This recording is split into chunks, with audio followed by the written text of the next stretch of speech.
Growing up, I always knew I was second best in my parents' eyes.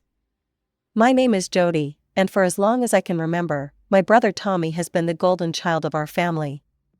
He's 2 years younger than me, but somehow that never stopped my parents from making it clear who their favorite was. When I was 8 and Tommy was 6, I remember bringing home a report card with mostly B's and 1 A. My mom glanced at it and said, "That's nice, Jody," before putting it on the fridge with a single magnet. When Tommy brought home his report card a week later with all A's, my parents acted like he'd discovered the cure for cancer. They took him out for ice cream and bought him a new video game. "Tommy has such potential," my dad would say, ruffling his hair, "he's going places." I tried not to let it bother me. I wasn't a straight A student like Tommy, but I worked hard. My teachers always said I was one of the most diligent students in class. I read books constantly, fantasy novels, biographies, science books, anything I could get my hands on. I taught myself how to find information in encyclopedias and later on the internet. But somehow, that never impressed my parents. "Books won't get you anywhere if you can't get the grades to match," my mom would say whenever she caught me reading instead of studying. The worst was when Tommy finished 5th grade with straight A's. My parents announced at dinner one night that they were taking him to Disneyland as a reward. "What about Jody?" Tommy asked, looking at me across the table. My dad cleared his throat. "Jody will be staying with Grandma Rose, she hasn't earned it with her grades."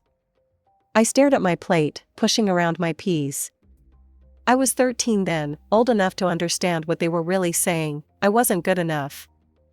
Grandma Rose was my mom's mother, and thankfully, she was nothing like her daughter. She lived in a cozy house about 20 minutes from ours, with a garden full of roses and a kitchen that always smelled like cookies. While my parents took Tommy to Disneyland, I spent the week with her. "You know, Jody," she said one night as we sat on her porch swing, "your parents don't understand what they're doing. Children should be loved equally, each child is different, with different talents and strengths. Your parents, they think they're doing right by Tommy, but they're hurting both of you in the process." My relationship with Tommy was complicated. We weren't close, but he never treated me badly either. He was the only one in the family who treated me like a normal person. Sometimes I caught him looking at me with what seemed like guilt when our parents praised him and ignored me, but he never said anything about it. When I turned 16, I got a job at a local coffee shop called Bean There. I wanted my own money, a way to be less dependent on my parents. After school, I'd work my shift, make some tips, and then head to Grandma Rose's house. She hadn't been feeling well lately, her arthritis was getting worse, and she sometimes seemed confused about what day it was. Every visit, I'd bring her fresh pastries from the coffee shop. We'd sit at her kitchen table, drinking tea and eating chocolate croissants or blueberry muffins, and she'd tell me stories about her younger days. "Your grandfather was quite the dancer," she'd say, eyes twinkling, "swept me right off my feet at the county fair in '62. Those afternoons with Grandma Rose were the brightest parts of my weeks. With her, I didn't feel like a disappointment or a failure. I was just Jody, and that was enough. But everything changed when I turned 17. Grandma Rose, who'd been getting more frail by the month, passed away in her sleep. I was devastated. She'd been my rock, my safe harbor in the storm of my family life. The funeral was small, just family and a few of Grandma's friends from her church. My parents stood stiff and formal, my mom dabbing occasionally at her dry eyes with a tissue. Tommy stood beside me and actually put his hand on my shoulder when I started crying during the eulogy. A week after the funeral, we all gathered in a lawyer's office for the reading of Grandma Rose's will. I wasn't expecting anything, I'd never thought about Grandma's money or possessions. I just missed her. The lawyer, a balding man with round glasses, cleared his throat and began reading, "To my daughter, Margaret Williams, I leave my house and all its contents." My mom nodded, like she'd been expecting this. "To my grandchildren, Jody and Thomas Williams, I leave my savings, to be divided equally between them, $100,000 each, to be placed in separate accounts which they may access upon turning 18 years of age." My mouth fell open, I couldn't believe it. $100,000? That was more money than I could imagine. And Grandma had left it to me and Tommy, equally. I glanced at my parents. My dad's face was red, and my mom's lips were pressed into a thin line. They didn't look happy, they looked angry. The next morning at breakfast, the storm broke. "So, Jody," my mom said, her voice falsely sweet, "what are you planning to do with that money from your grandmother?" I looked up from my cereal. I thought I'd use it for college tuition. My dad snorted. Tommy kept his eyes on his plate. "College?" My mom laughed. "Honey, let's be realistic. You can keep working at that coffee shop, it suits you." I stared at her, confused. "What do you mean?" "What your mother means," my dad cut in, "is that Tommy is the one who needs that money for college. He dreams of Princeton, you know, that's a prestigious school, much more expensive than any place you'd get into." "But Grandma left the money to both of us," I said. "Yes, but Tommy needs it more," my mom insisted. "He's got real potential, you should give your share to him." I couldn't believe what I was hearing. "No," I said, my voice shaking, "that's my money, Grandma wanted me to have it." "Selfish," my mother spat, her face flushed with anger, "after everything we've done for you." "What exactly have you done for me?" I asked, surprising myself with my boldness. "You've always favored Tommy. You took him to Disneyland and left me behind. You've never once celebrated my achievements." "Don't be so dramatic," my dad said, dismissing me with a wave. "Tommy deserves the opportunities, he has a future." "And I don't?" I stood up, my chair scraping against the floor. "I work hard at school, I have a job, I take care of myself." "That's enough," my mother snapped, "you're being ungrateful and selfish. Tommy needs that money more than you do." I looked at Tommy, who was staring at his plate, refusing to meet my eyes. "It's not your fault," I told him, "but I'm not giving up my inheritance." I walked out of the kitchen, my heart pounding. For the next few days, my parents gave me the silent treatment. They'd walk past me in the hallway without a word, talk around me at dinner as if I wasn't there. Tommy would shoot me apologetic glances, but he never stood up for me. A week after our argument, I came home early from my shift at the coffee shop. As I approached my parents' bedroom, I heard their hushed voices. I paused, not intending to eavesdrop, but then I heard my name. "That damn lawyer said there's nothing we can do," my father was saying. "The money is Jody's, and only she can access it when she turns 18. "There must be some way," my mother insisted. "We can't let that money go to waste on her, Tommy needs it for Princeton." I know, but legally, our hands are tied." I backed away, my heart racing. They'd actually consulted a lawyer to try to take my inheritance? The realization hit me like a physical blow. They weren't just favoring Tommy, they were actively trying to sabotage me. From that moment on, I started counting the days until my 18th birthday and graduation. I worked extra shifts at the coffee shop, saving every penny. I applied to colleges, focusing on those with good financial programs. I didn't tell my parents about any of it. When graduation day finally arrived, I felt nothing but relief. The ceremony was held in our high school gym, decorated with blue and gold streamers. As I sat among my classmates in my cap and gown, I scanned the audience for my family. My parents' seats were empty. After the ceremony, as everyone was hugging their families and taking photos, I stood alone, clutching my diploma. Then I felt a tap on my shoulder. "Congrats, sis," Tommy said, giving me an awkward smile. "Tommy, what are you doing here? Where are Mom and Dad?" He shrugged. "At home, they didn't want to come, so I sneaked out, they don't know I'm here." I was surprised by the gesture. "Thanks for coming." "Yeah, well," he shuffled his feet, "you deserve to have someone here. And I'm sorry about everything, you know, with the money and stuff." I nodded, not sure what to say. It wasn't his fault, but he'd never really stood up for me either. The next day, my parents dropped their final bombshell. "You're 18 now," my mother said at dinner, her voice cold. "You have access to your money, so you need to move out." I looked at her, then at my father, who was nodding in agreement. Tommy was staring at his plate again. When? I asked, my voice steady. As soon as possible, my father said. Tomorrow would be best. I had expected this, but it still hurt. I nodded silently, got up from the table, and went to my room to pack. I didn't cry. I was done crying over people who couldn't love me. The next day, I used some of my inheritance to rent a small apartment. I packed my belongings into my beat-up car and left without saying goodbye. Tommy texted me later that day, "I'm sorry, they're wrong, let me know if you need anything." I didn't reply, I was too numb. Over the summer, I researched colleges and decided on State University, which had an excellent financial management program and was located in the neighboring state. It wasn't Princeton, but it was a solid school, and they'd accepted me with a partial scholarship. In August, I moved into the dorms, paid my tuition with my inheritance money, and still had a decent amount left over. My roommate, Alicia, was from California and seemed to spend money like it was water: new clothes, fancy dinners, concert tickets. But Grandma Rose had taught me the value of saving, so I was careful with my funds. I didn't talk to my parents at all, but Tommy would call occasionally.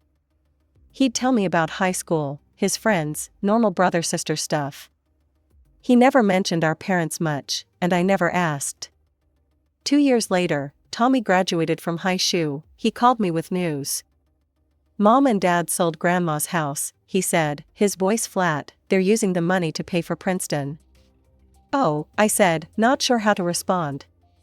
Grandma's cozy house with the rose garden, sold to fund Tommy's education. It hurt, but I'd expected nothing less from my parents. After that call, Tommy stopped calling regularly. When I tried to reach out to him, he'd answer briefly, saying he was too busy with college. Eventually, I stopped trying. I threw myself into my studies, determined to prove my parents wrong. I graduated with honors in financial management, and through a connection from an internship, I landed a job at Harper Financial in the same city as my college. It wasn't a big-name firm, but it was a start. My first apartment was tiny, with barely enough room for a bed and a desk, but it was mine. I started at the bottom, working on the simplest accounts, but I was good at what I did. I had an eye for detail and a knack for finding innovative solutions to financial problems. Within 3 years, I'd been promoted twice. By 27, I was heading my own team. At 29, I was one of the youngest senior financial managers in the company, with a salary that allowed me to finally buy the apartment I'd been dreaming of, a modern 2-bedroom with large windows and a view of the city park. Then one day, my phone rang with an unknown number. "Hello?" I answered, expecting a sales call. "Jody?" The voice was deeper than I remembered, but I knew immediately who it was. "Tommy?" "Yeah, it's me," Tommy said. "I'm actually in your city right now. There's a cafe on Main Street called the Blue Door. We could meet there at 7? "I know the place, I'll be there." The Blue Door was a trendy cafe with exposed brick walls and hanging plants. I arrived early and chose a table near the back. At 7, the door opened, and a man walked in who I almost didn't recognize. Tommy had always been the handsome one in the family, tall and athletic with our dad's strong jawline and our mom's bright blue eyes. The man who walked into the cafe was still tall, but gaunt. His clothes hung loosely on his frame, and dark circles shadowed his eyes. "You look different," I said bluntly. He gave a humorless laugh. "Yeah, I've been through some stuff." After we ordered our drinks, Tommy got straight to the point. "I messed up, Jody," he said quietly. "When I got to Princeton, I went crazy with freedom. Mom and Dad had always been so strict. At college, I could finally do whatever I wanted. Drinking, drugs, the whole scene. By junior year, they kicked me out for drugs."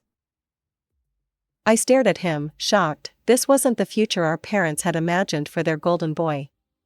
"Mom and Dad were devastated," Tommy continued. "I spent 3 years in rehab. I've been sober for 2 years now." "I'm sorry you went through that," I said, and meant it. Despite everything, I didn't want Tommy to suffer. "I can't find a decent job.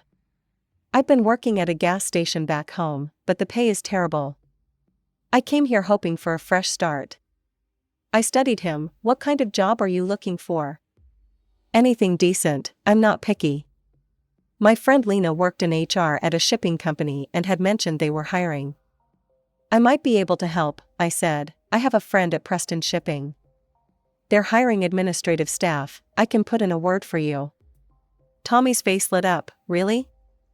That would be amazing, Jody. The next morning, I called Lena. She arranged an interview for Tommy, and by the end of the week, he had the job. It wasn't glamorous, mostly filing paperwork and data entry, but it was a start. Over the next few months, Tommy and I reconnected. We'd meet for coffee or dinner once a week. He seemed committed to staying clean and rebuilding his life. During one of our dinners, Tommy mentioned our parents. I tried to tell them about you, he said, pushing pasta around his plate, about how well you're doing with your career and everything.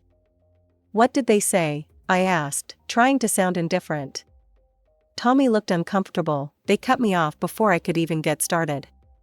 Dad said he wasn't interested in hearing about you, and Mom just changed the subject. They have no idea how successful you've become. 6 months after Tommy started his new job, he came to me with a problem. Mom and Dad are in financial trouble, he said as we sat in a cafe. They've got medical bills, credit card debt, and they're behind on the mortgage. They might lose the house. I felt a twist of vindictive pleasure, followed immediately by guilt. That's unfortunate, I said neutrally. I was thinking, Tommy said hesitantly, maybe you could help them out? Just until they get back on their feet? I was about to refuse, but something stopped me. The memory of Grandma Rose's voice, children should be loved equally. She would have wanted me to help, despite everything. How much do they need? I asked. $2,000 a month would cover the mortgage and help with the other bills. It was a significant amount, but I could afford it. Fine, I said, I'll help. Do you want me to tell them it's from you? Tommy asked tentatively. I shrugged, it doesn't matter, you can just forward it to them from your account, I'm just fulfilling my filial duty. I didn't really care if they knew or not, this wasn't about recognition or reconciliation. It was simply the right thing to do. And so began our arrangement. Every month, I transferred $2,000 to Tommy's account, and he forwarded it to our parents. Whether they thought it was from him or some other source, I didn't ask and didn't care. For 2 years, this arrangement continued. I focused on my career, Tommy kept his job and his sobriety, and our parents stayed in their house. One evening, Tommy called me sounding excited.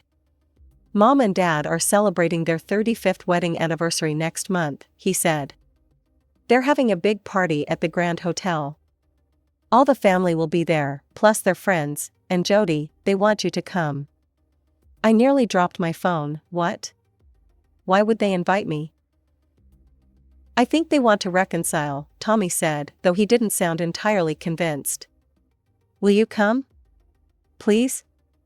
I'll be there, and it might be good to finally clear the air. After we hung up, I sat in my quiet apartment, thinking about my parents. They still had no idea about my success. They'd never reached out, never apologized. Why would they suddenly want me at their anniversary celebration? Something didn't feel right, but despite my misgivings, I found myself curious. What would it be like to see them again? To show them the successful woman I'd become without their support? Against my better judgment, I decided to go. I bought a new dress, an elegant navy blue sheath that cost more than my first month's rent in that tiny post-college apartment. I booked a hotel room in my hometown and took the day off work. The Grand Hotel was the fanciest place in my hometown, a restored Victorian mansion with sprawling gardens and a crystal chandelier in the ballroom. As I handed my keys to the valet and smoothed down my dress, I took a deep breath. This was it. I walked into the hotel lobby, my heels clicking on the marble floor. A sign directed guests to the Williams' 35th anniversary celebration in the Grand Ballroom. I followed the arrows, my heart pounding harder with each step. Outside the ballroom doors, I paused. Through the glass panels, I could see people mingling, laughing, raising champagne glasses. I spotted my mother in a silver dress, accepting congratulations from a group of women. My father stood nearby, looking distinguished in a dark suit. Tommy had said he'd meet me outside, but he wasn't here yet. I checked my watch. I was exactly on time. Taking another deep breath, I pushed open the doors and stepped into the ballroom alone. The ballroom fell silent as I entered. Several people turned to stare, whispering to each other. I recognized distant relatives and family friends, people I hadn't seen in over a decade. I spotted my brother across the room, standing near our parents. His eyes widened when he saw me, and he hurried over. "Jody, you came," he said, giving me a quick hug. "I was about to text you." "I said I would come," I replied, scanning the room. Tommy led me through the crowd to our parents. My mother saw me approaching and whispered something to my father. His expression hardened. "Mom, Dad," Tommy said when we reached them, "look who's here." My mother forced a smile that didn't reach her eyes. "Jody, we weren't sure you'd come." "Yet you invited me," I said. An awkward silence fell between us, then my mother led me through the ballroom to the farthest table, tucked in a corner. She pointed to a chair with a name card on it. I looked down and froze. The card read "Failure" in elegant calligraphy. "Is this a joke?" I asked, my voice surprisingly steady. My mother's fake smile dropped. "You know exactly what you are," she said, loud enough for nearby guests to hear. "Everyone here knows it too. Tommy has been supporting us for 2 years while you've been off living selfishly on your inheritance. You haven't sent us a single cent." Tommy appeared at my side, his face pale.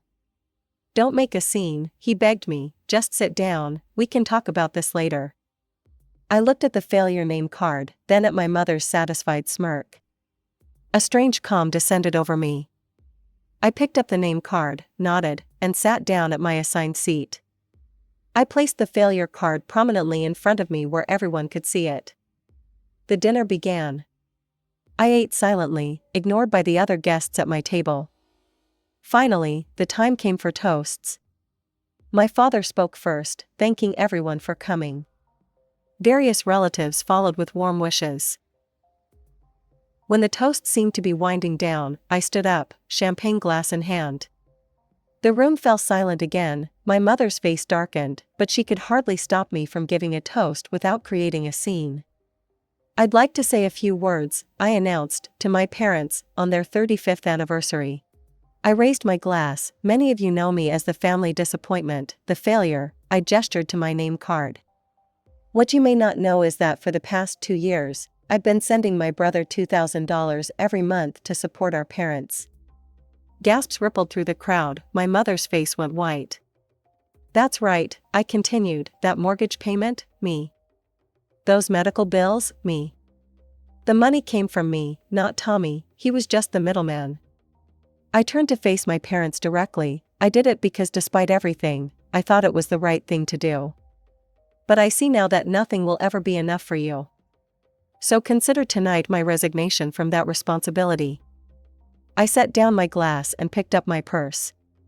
"Congratulations on 35 years of marriage, may you enjoy many more, without my financial support."